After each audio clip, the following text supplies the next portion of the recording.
The pipes knocked back last night. I wrote that first because it's the only way to start this. I know how it sounds. I work a night shift alone a lot. The rig talks. It breathes and settles and groans, steel on steel. You tune it out. This wasn't that. The pipes knocked back. 23:41. Wind low. Deck quiet. I had coffee in a cold paper cup and the radio on my shoulder. The lights out past the flare were flat and far. I felt that little draft you get when the doors don't seal right. Up my sleeves.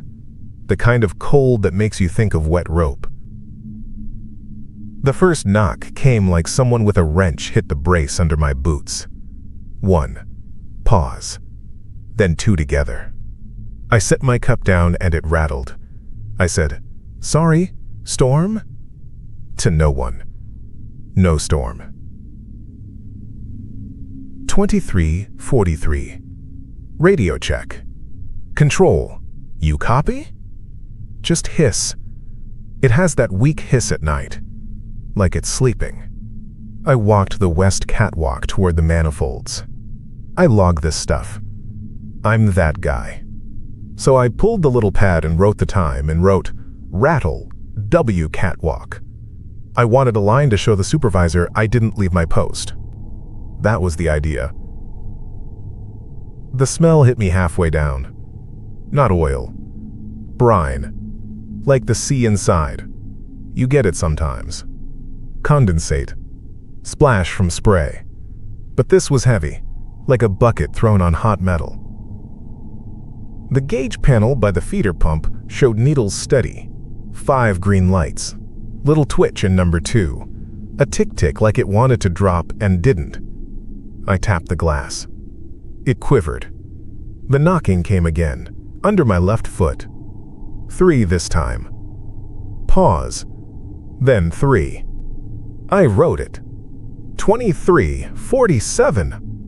Knocks 3 to 3 under W catwalk. I kept going down the catwalk. The rig groaned low, 100 tons talking in its sleep. The draft got colder. I stopped and listened. It got quiet enough that I heard the radio hiss change. Like when someone keys up and breathes and doesn't say anything. I said, "Say again?" "You're cutting."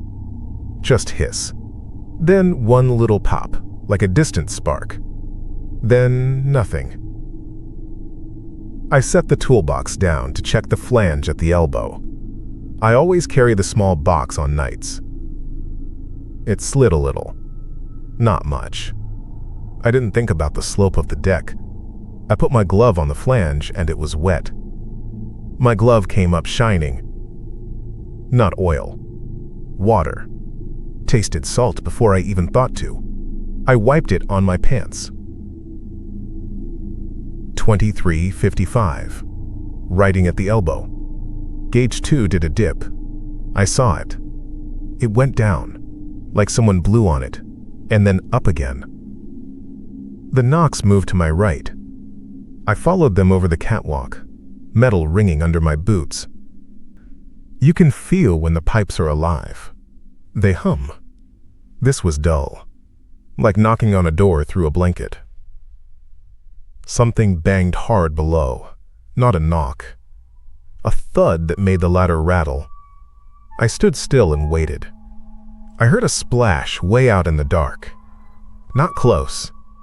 A big splash, like a dumpster going into water. Then quiet. No wind. I was thinking, this is stupid. It's thermal. It's nothing. I hate that smell though. The brine. It got in my teeth. I got to the manifold stand. It's just a box to you. Pipes in and out like arms. There's a little service window on the bulkhead by the floor. A round glass thing nobody looks through. It's for the ballast guys when they clean. I never look through it. I was aware of it the way you're aware of a mirror in the dark. 004. I wrote, W manifold brine present. Needle 2 twitch. 004. The knocks went quiet. I took that breath you do when it stops and turns into nothing, and you feel dumb. I opened the toolbox. The box slid again, this time an inch. It ticked up against my boot and stopped. I was kneeling. I put my hand on the deck. I could feel the metal walking, not shaking. Walking. Slow. Footsteps. That's what I thought, and I hate that I wrote that. But I'm trying to be honest. I thought footsteps. I stood and swung the light over the pipes and down into the gaps. Nothing. I said, "Hey, if that's you messing around." I didn't finish because the radio squealed, a little stutter of life, and a voice said, "Hold your station," and cut. Sounded like ash from Control, thin and far, but there was wind on it, and we had no wind. I called back. Hiss. The hiss sounded hungry, like it was under me. My hand went cold. The draft again. It moved across my back. I stepped around the manifold, and that's when I saw the prints. Wet marks on the grate, already drying in spots, leading from the ladder up toward me. I shined my light, not my boots. I had good treads with a cross pattern. These were longer. Bare. 5 toes, but the heel was wrong. Long and narrow. They looked like somebody stepped through brine and walked to where I stood, then stepped to the side. My breath fogged. I said, "Nope," out loud like that would make it go away. He came from the shadows like he'd been leaning there. I flinched and almost dropped the light. A man. Hard hat. Coveralls. Brown beard. He raised his hands. "Easy." "They sent me," he said. His voice was even. "You're spiking the gauges. Thought you'd need a hand." Holt. Holt. I knew a Holt from day shift. Big guy. Laughed too loud. I never saw him at night. "From who?" I said. My mouth was dry.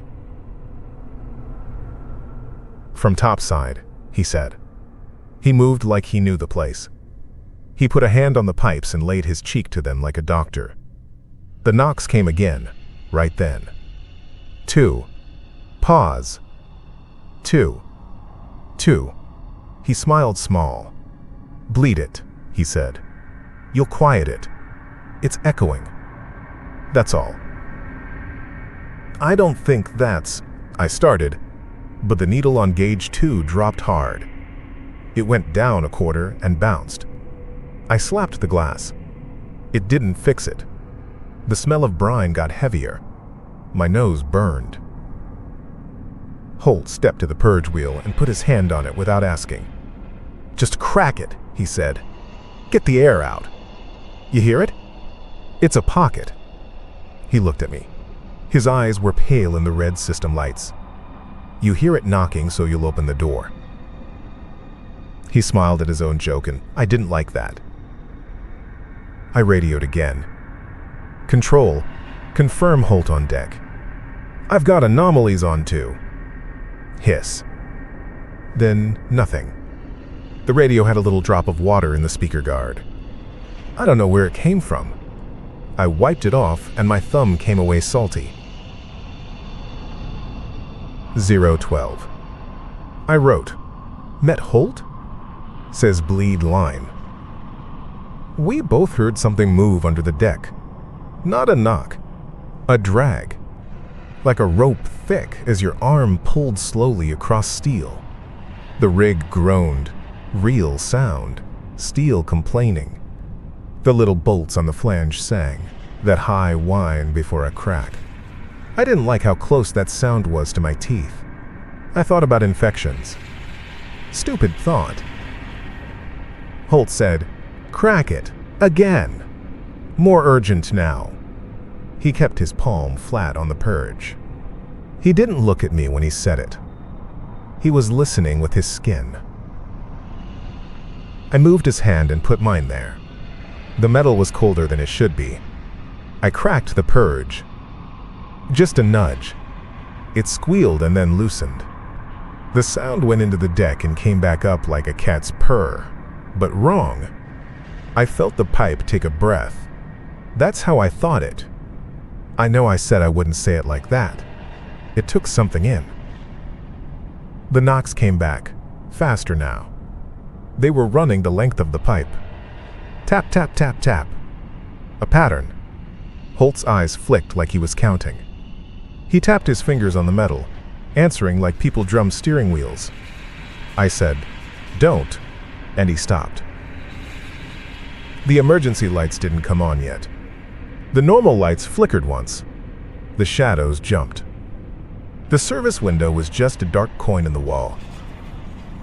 If you've never had every hair on your arms stand up at nothing, it's like your skin is listening harder than you are. We tried the pumps. I flipped the restart. The motor kicked, coughed, and settled. Gauge 2 bobbed, then dipped again. It went below where I've ever seen it, and stayed. A red idiot light winked and went dead. "That shouldn't hold," I said. Holt didn't answer. He had that look I've seen on divers when they listen to the sea through the hull, like their voice is outside themselves. 020. I wrote, "Opened purge a hair. Knocks moving.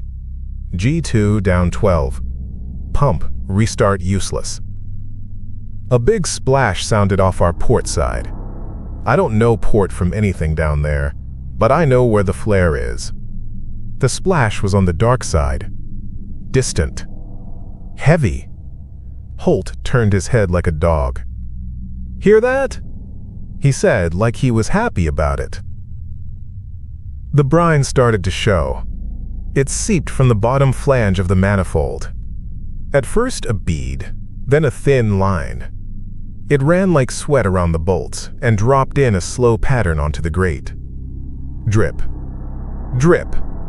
Drip, drip. I looked down and saw the drops gathering at the low point. My toolbox slid another inch and wedged against my boot hard. I set it by the wall so it wouldn't go. The knocks changed. They came from farther away, then closer, like something knocking as it moved toward us. Hard to tell in pipe. Holt watched the purge. "A little more," he said. "Quiet. Just a hair." He put his fingers on mine like we were both about to open a safe. I didn't move it. "We should shut and call," I said. "This is not in the book." "Books don't live out here," he said. "Bleed it and equalize and it stops. If you starve it, it'll tear itself." Something scraped under us. The whole rig made that sound steel makes when a wave hits it hard below. But there were no waves. This was flat. It sounded like the bottom of everything being pulled with one long drag, then the high cry of metal when it doesn't want to bend and does. I grabbed the handrail and it was wet. Do you know that smell when you crack a cooler that's been shut too long with fish water in it? Not rotten. Just cold salt and metal and clenched breath. That was the smell.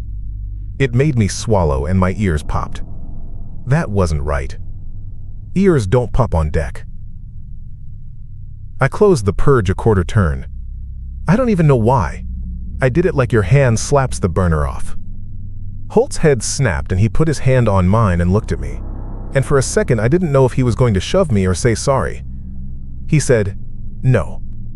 No. Don't starve it. You have to invite." He stopped. Then, like he forgot he spoke, "You have to finish. It's knocking till you answer right." He reached past me and opened it more. Not much, but more. My chest felt hollow. The lights went out a blink and came back in red. The emergency floods threw everything into that dull blood color, and the little service window turned from a coin to a hole. The red made the brine look black. The radio went from hiss to a low, steady hum, and then a voice that wasn't words. Not language.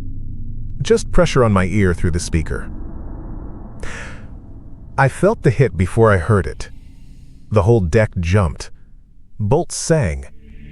A wrench fell somewhere and clanged below with 3 slow echoes.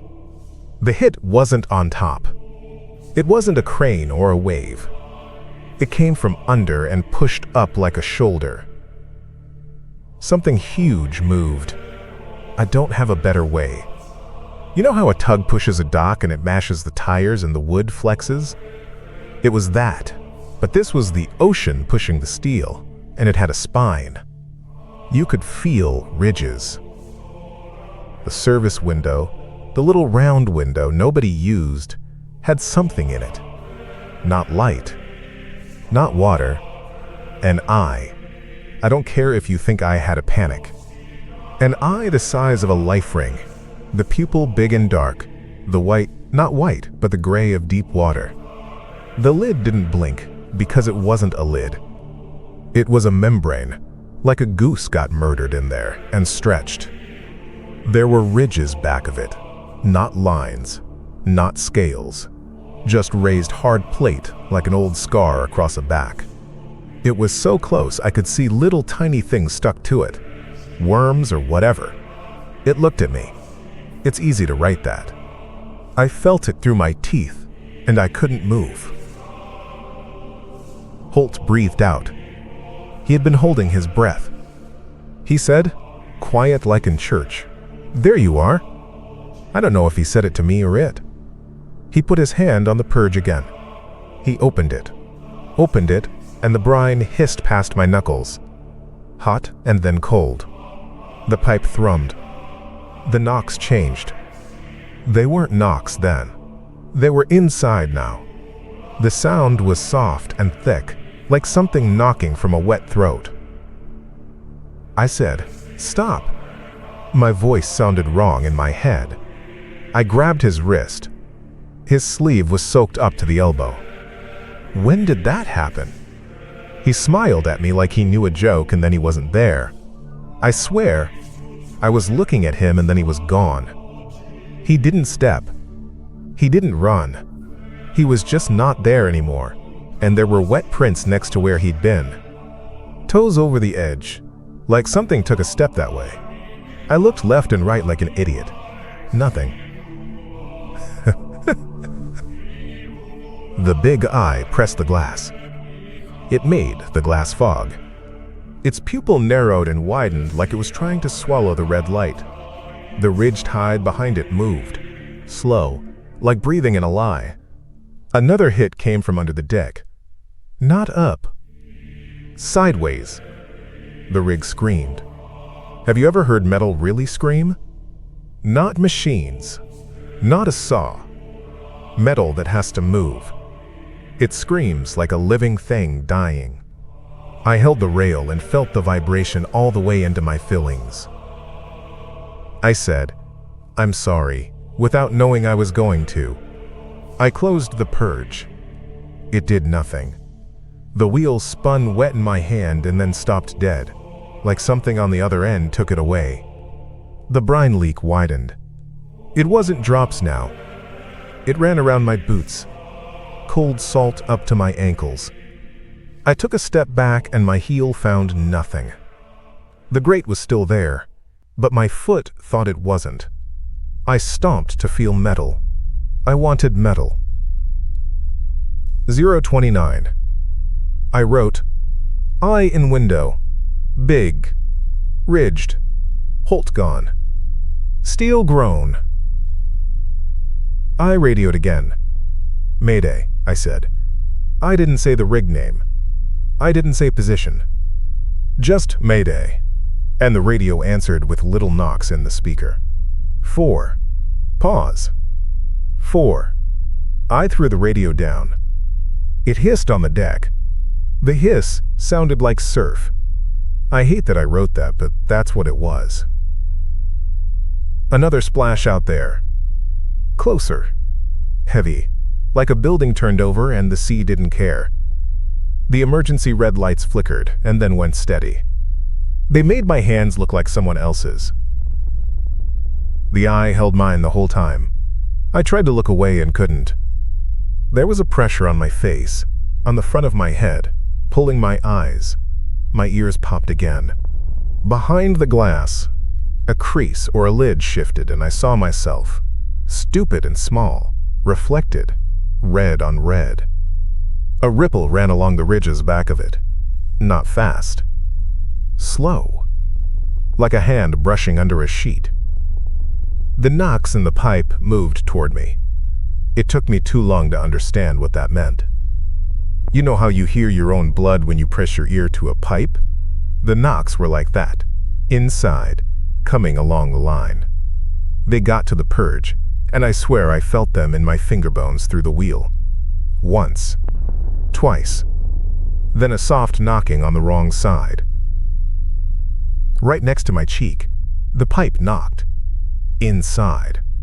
3 knocks, right where my face was. I felt it buzz my skin. I swallowed, and I said, "No, like that matters." I said it like you say no to a dog who's already got the steak. The knocks answered me. 2. Long pause. 2. It was the same pattern from before.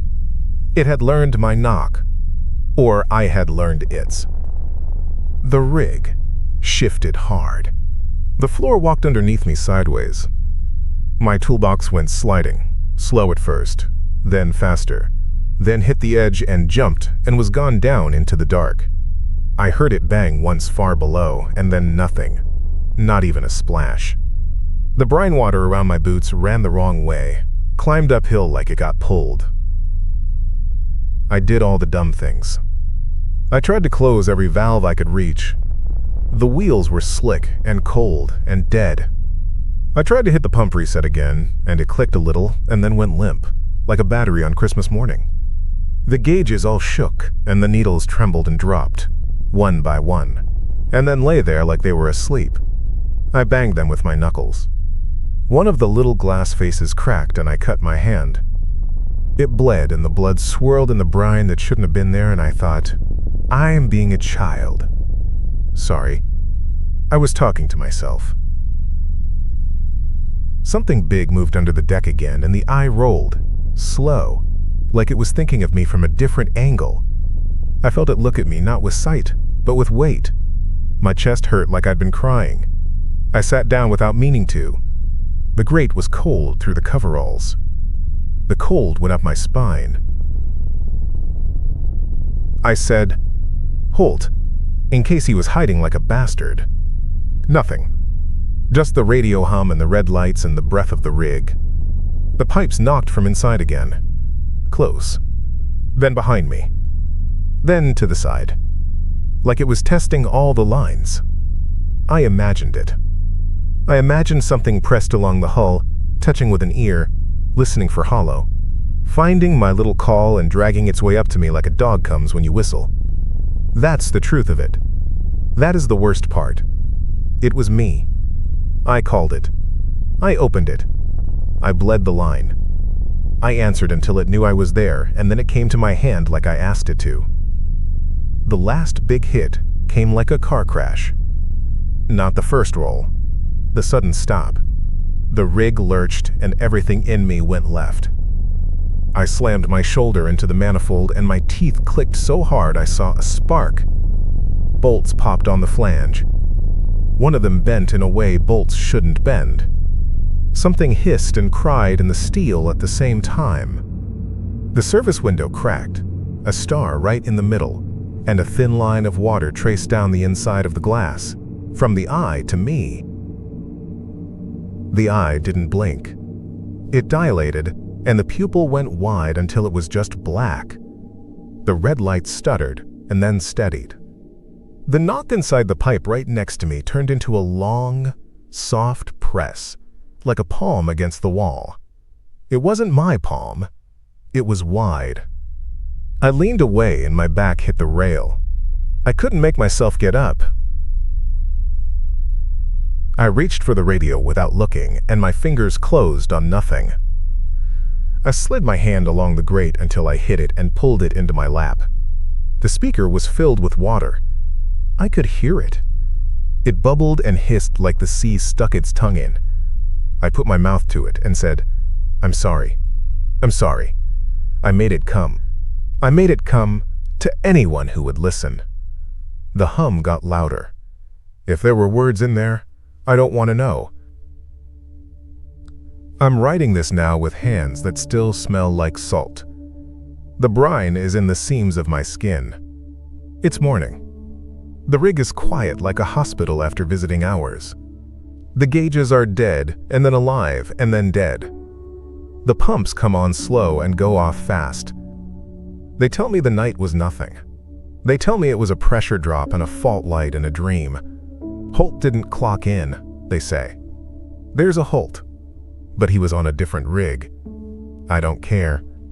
I know there were wet prints on the grate, not from my boots, leading right to the edge. I know I heard the knocks answer me. I know the eye. I know the ridges. I know the way the steel sang when it was close enough to hear my stupid heart beat. I can still feel it under us. Not now, but like a memory you hold in your teeth. Waiting. Listening. It knows the lines now. It knows the path to the little round window and the purge and the hand that opens the wheel. I don't think this will matter. I'm writing it down anyway. 6:12. Coffee cold. Hands wet. If you hear the knock, don't answer. If someone comes on your deck and says bleed it, don't. I did. I answered the knocks. I opened the line. I invited it up. It put its eye to the glass, and it learned the sound of my hand. I can still hear the knocks in the pipes if I sit quiet, from the wrong side. Soft, patient. It's my fault. I brought it here. I let it in. I unleashed something.